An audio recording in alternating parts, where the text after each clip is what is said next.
salam dan bahagia Bapak Ibu guru hebat, rekan-rekan calon guru penggerak angkatan 7 se-Indonesia. Dalam kesempatan ini, perkenalkan saya Melia Arifianti dari SMP Negeri 3 Jepara akan menyampaikan rangkaian video tentang kegiatan coaching tugas demonstrasi kontekstual modul 2.3 coaching untuk supervisi akademik.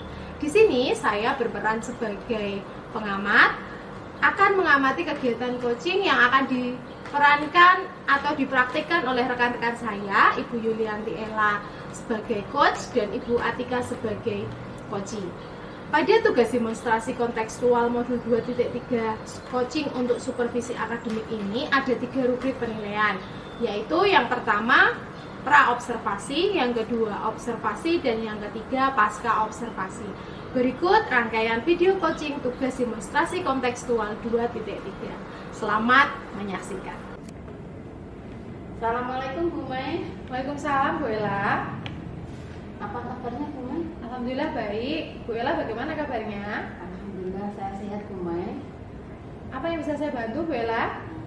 Begini Bu Mai, saya di sini akan melakukan praktik coaching. Saya bermaksud minta bantuan pada Bu Mai untuk menjadi pengamat sekaligus memberi masukan dan juga motivasi kepada saya sehingga saya nanti bisa mengembangkan kompetensi saya Bu Mai. Wah, luar biasa sekali ya, saya diberikan kepercayaan oleh Bu Ella. Terima kasih banyak atas kepercayaannya Bu. Baik Bu Ella, ini saya berikan rubrik tentang kegiatan coaching. Jika ada yang kurang bisa kita diskusikan bersama Bu. Oke. Saya lihat dulu ya Bu Mai ya. Bu Ella. Untuk ini ada rubriknya. Ya. Indikatornya oke.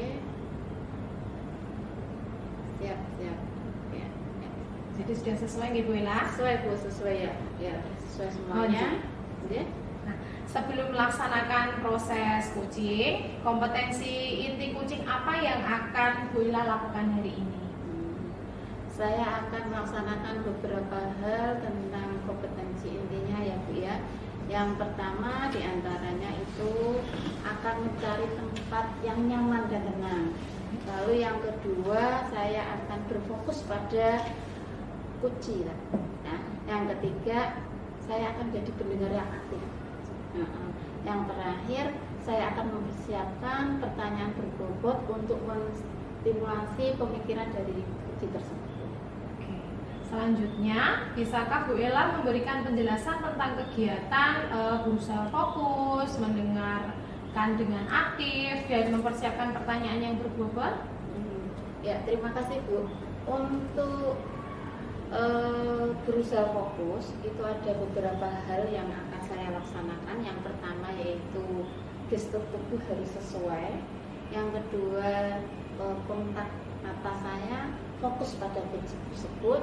Lalu untuk yang mendengarkan aktif Bu, saya akan berusaha untuk menyimak berfokus pada apa yang dikatakan oleh coach dari seluruh rangkaian jawaban dari kunci tersebut sehingga maknanya nanti bisa saya pahami baik itu yang terucap maupun yang tidak. Terus untuk yang pertanyaan berbobot Bu, itu ada yang akan saya lakukan itu memberikan pertanyaan kepada coach tentang kompetensinya sehingga saya bisa menstimulasi pemikiran dari coach saya. Hal-hal yang akan muncul yang belum terpikirkan sebelumnya dari coach saya itu bisa muncul sehingga emosi yang ada di dalam diri coach itu bisa terdorong. Pada akhirnya coach itu bisa membuat rencana aksi dalam pengembangan kompetensinya. Baik Bu Ella. Kemudian bagian kompetensi mana yang spesifik ingin Bu Ella tampilkan? Kompetensi percakapan model Tirta Bu, yang di situ diawali dengan tujuan umum, lalu ada identifikasi, selanjutnya ada rencana aksi, dan terakhir tanggung jawab. Kemudian apa indikator ketercapaian dari tujuan pengembangan Bu Ella? Ketercapaian dari tujuan pengembangan proses kucing ini adalah sesuai dengan alur pilkada saya inginkan seperti itu. Jadi seperti itu nih Bu Elani. Terima kasih Bu. Untuk waktu bagaimana Bu? Saya dikasih waktu kapan Bu? Ini nanti saya kosong di jam ke 5.06. Monggo menawi Bu Ella mau prakteknya nanti di jam ke 5.06 ini nanti silakan. Oh, udah oke, nanti saya menghubungi jenengan melih. Oh, jadi. Monggo Bu, monggo silakan. Iya. Saya permisi dulu ya Pak. Ini Bu. Iya Bu. Assalamualaikum. Waalaikumsalam. Bu Mai. Waalaikumsalam Bu Ella. Perkenalkan, ini Bu Atika yang nantinya akan menemani saya untuk praktik kucing dengan saya, dan beliau berperan sebagai kunci. Bu Atika, perkenalkan, ini adalah Bu Mai. Ini nanti yang mengamati kegiatan praktik kucing kita. Di sini saya minta tolong kepada Bu Mai sebagai pengamat. Nanti mohon untuk masukan maupun motivasi dalam kegiatan kucing saya ini nanti, sehingga pada akhirnya saya bisa lebih mengembangkan kompetensi saya. Ibu Ella menurut, silakan langsung dimulai saja praktek kucingnya. Saya mulai. J. Oh ya Tika, kemarin Ibu menginformasikan ke kelas kalau ada lomba pidato ya. Setelah Bu Ella cari info-info dari guru bahasa Indonesia dan Bu Ella amati di pelajaran kamu itu, kelas kita itu bisa diwakili oleh kamu dalam lomba seperti itu. Aduh, bagaimana ya Bu? Yang lain saja ya Bu? Kenapa Tika? Saya masih belum percaya diri Bu.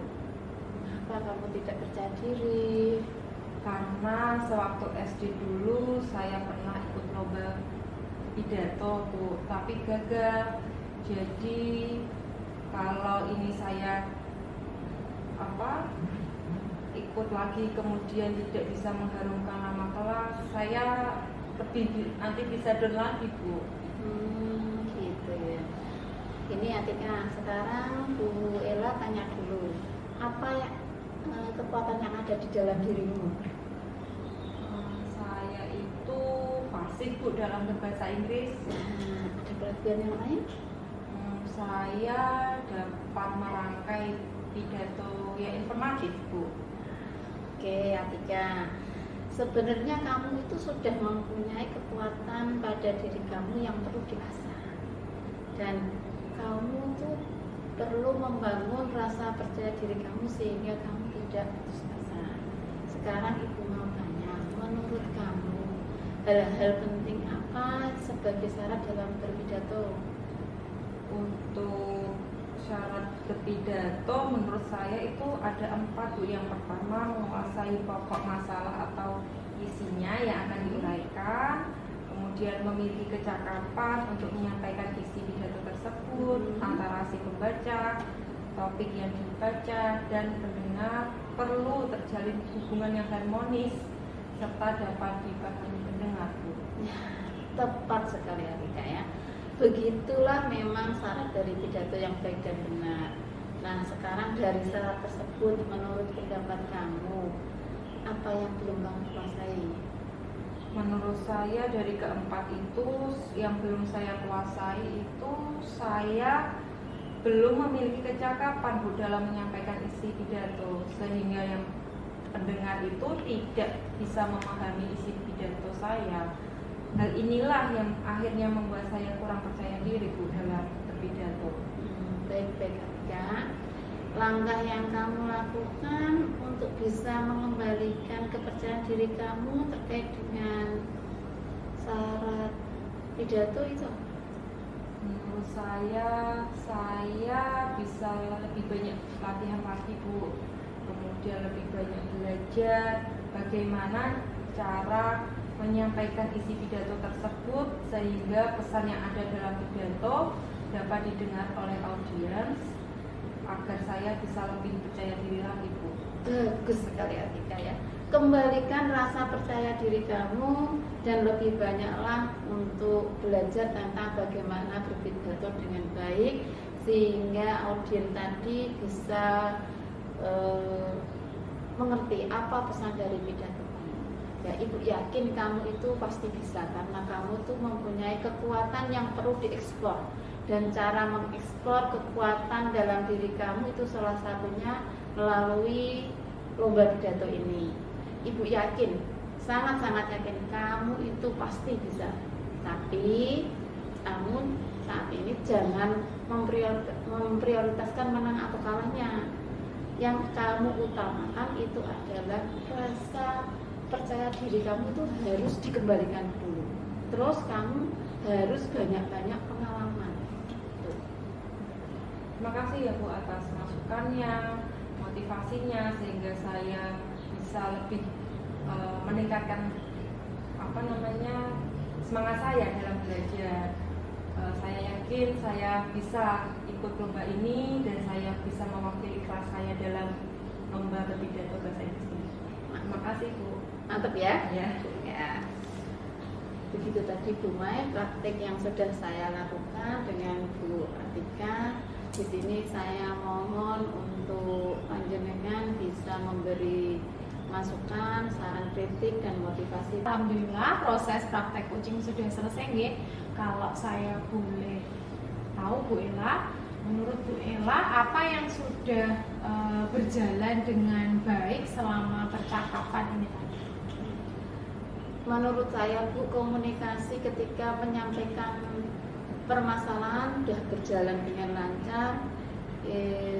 Itu dari coach dalam memahami inti permasalahan kunci juga sudah baik Bu. Jadi sudah terlihat nih.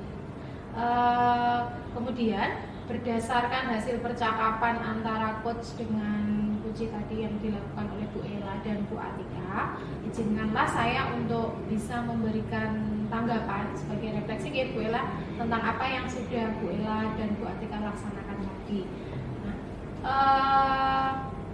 Secara umum kegiatan coaching yang Bu Ella dan Bu Atika tadi lakukan sudah sesuai dengan alur tirta. Ada beberapa poin yang akan saya sampaikan. Yang pertama tentang tujuan menyampaikan dari tujuan coaching ini tadi. Untuk intonasi suaranya sudah cukup bagus dan terdengar dengan jelas. Tujuannya juga sudah terlihat dengan jelas. Bagus dalam penyampaiannya. Terlihat ketika posisi Bu Ella sebagai wali kelas yang memberikan informasi tentang kegiatan lomba dan menunjuk salah satu siswa untuk mewakili lomba tersebut. Namun ternyata siswa tersebut kurang percaya diri sehingga ingin menyampaikan unek-uneknya kepada wali kelasnya. Nah, pada bagian yang kedua, identifikasi, memberikan pertanyaan-pertanyaan dan umpan balik yang mengarah pada identifikasi potensi dari kuncinya. Nah, pertanyaan yang Bu Ella berikan tadi dapat membuat kunci menggali kemampuan yang dia miliki sehingga bisa lebih percaya diri untuk bisa mengikuti lomba. Dibuktikan dengan pertanyaan yang diajukan oleh Bu Ella sebagai coach, yaitu kekuatan dan kelebihan yang dimiliki oleh kuncinya. Nah, yang bagian ketiga, rencana aksi, memberikan pertanyaan-pertanyaan dan umpan balik mengenai rencana aksi kunci dalam menyelesaikan permasalahannya. Nah, di sini pertanyaan yang diberikan oleh coach bisa membuat kunci mengutarakan rencana-rencana yang akan dilakukan untuk mengatasi permasalahannya. Di antaranya tadi Bu Atika sebagai kunci menyampaikan bahwa akan belajar lebih lebih giat lagi dan supaya kecakapan dalam menyampaikan isi pidatonya lebih baik lagi. Nah, kemudian yang bagian keempat tentang tanggung jawab, alur tirta yang keempat Ibu memberikan pertanyaan-pertanyaan dan umpan balik mengenai komitmen dari kunci dalam menjalankan rencana aksinya. Nah, komitmen yang akan dilakukan kunci dapat mendukung untuk mengatasi masalah kunci. Nah, coach telah meyakinkan kunci tentang kekuatan yang dimilikinya. Tadi Bu Ella menanyakan kekuatan apa yang dimiliki oleh kuncinya, sehingga kunci siap mewakili kelasnya dalam lomba berpidato. Nah, selain itu, keistimewaan dari kegiatan coaching ini adalah coach dapat memberikan pertanyaan yang berbobot dan terfokus sehingga coach bisa menemukan sendiri solusi dari permasalahan yang dihadapinya. Nah, selama ini yang kita ketahui bahwa kegiatan coaching itu coach yang memberikan solusi. Nah, padahal pada kenyataannya coach itu hanya sebagai pendengar yang aktif, sedangkan coachilah yang menemukan solusi dari masalah yang dia hadapi, mulai dari rencana aksi sampai dengan tanggung jawab atau komitmen dari coachingnya. Nah, semua ini sudah terlihat dari praktik coaching yang sudah Bu Ella dan Bu Atika lakukan tadi. Nah, semoga kompetensi coaching yang jenengan miliki tadi dapat dikembangkan lagi nggih Bu Ella. Jika saya boleh memberikan skala 1 sampai 4, praktek coaching yang sudah Bu Ella dan Bu Atika tadi lakukan, saya berikan penilaian di skala 4 karena sudah sangat bagus Bu. Nah, yang selanjutnya adalah saya akan menanyakan satu hal ke Bu Ella nih. Apa yang akan Bu Ella lakukan untuk dapat meningkatkan praktek coaching dari Bu Ella? Ini Bu, ada beberapa hal yang akan saya lakukan. Yang pertama itu nanti saya akan mencoba mempersiapkan pertanyaan berbobot. Ya. Lalu yang kedua, saya akan memperbanyak latihan dari proses coaching tersebut. Yang terakhir, saya akan memperdalam pemahaman tentang alur tirta itu tadi. Ada tujuan, identifikasi, rencana aksi, dan tanggung jawab itu Bu. Oh, jadi sudah sangat bagus ya Bu Ella. Semoga nanti kedepannya lebih baik lagi. Demikianlah tadi hasil pengamatan yang saya lakukan selama praktek coaching tadi. Mungkin kalau dalam saya mengamati mungkin ada hal-hal yang kurang ataupun tidak pas, mungkin mohon dimaafkan ya Bu ya. Kalau gitu kita akhiri kegiatan hari ini. Terima kasih Bu Ella, Bu Atika. Selamat siang ya Bu. Assalamualaikum. Waalaikumsalam.